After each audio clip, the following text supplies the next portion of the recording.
Hi friends, welcome to my channel. Thumbnail చూసింటారు కదా, మన ఛానల్కి యూట్యూబ్ నుంచి ఒక మెసేజ్ వచ్చింది.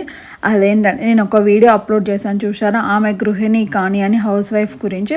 ఆ వీడియోకి నేను ఏం చేశానంటే ఫస్ట్ లాంగ్ వీడియో అప్లోడ్ చేసిన తర్వాత దాన్ని రీమిక్స్ చేసేసి షార్ట్ వీడియో అప్లోడ్ చేశాను. తర్వాత నేను కొన్ని చేంజెస్ చేసినాను అనమాట లాంగ్ వీడియోలో. ఆ లాంగ్ వీడియోలో చేంజెస్ చేసినాను కాబట్టి ఆ షార్ట్ వీడియో అనేది ఆటోమేటిక్గా డిలీట్ అయిపోయింది. మనం ఎవరైనా వీడియోస్ని రీమిక్స్ చేయడం వల్ల వాళ్ళు ఎవరైనా డిలీట్ చేసినారనుకో లాంగ్ వీడియో, మన షార్ట్ వీడియోస్కి వచ్చిన వ్యూస్ ప్లస్ మొత్తం దానికి ఉండేటివన్నీ పోతాయన్నమాట. అందుకే మనం రీమిక్స్ అనేది చేయకుండా ఓన్లీ మన ఓన్ కంటెంట్ మాత్రమే చేయడం వల్ల మంచి రిజల్ట్ ఉంటుంది. దీనికి వచ్చిన వ్యూస్ అనేది మనకు క్యాల్కులేట్ అవుతాయి, కానీ అది యూట్యూబ్ చూసిన వెంటనే ఆ షార్ట్ని మొత్తం డిలీట్ చేసేసాను. సేమ్ ప్రాబ్లం నాకు కూడా ఇలానే అయింది.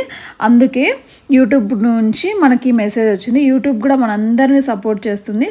ఏమంటే మనం మిస్టేక్స్ చేసినప్పుడు మనకు మెయిల్స్ కానీ మెసేజ్లు కానీ పంపించేసి మంచిగా చూస్తుంది. మన మిస్టేక్స్ అన్నిటినీ యూట్యూబ్ యాక్సెప్ట్ చేసి మనకు మెసేజ్ పంపిస్తుంది. మనం కావాలంటే హెల్ప్ సెంటర్కి మెయిల్ చేసి ఇంకేమైనా ఉంటే కనుక్కోవచ్చు. Thanks for watching. నా వీడియోస్ మీకు నచ్చినట్టయితే please like, share and comment. Subscribe for my channel.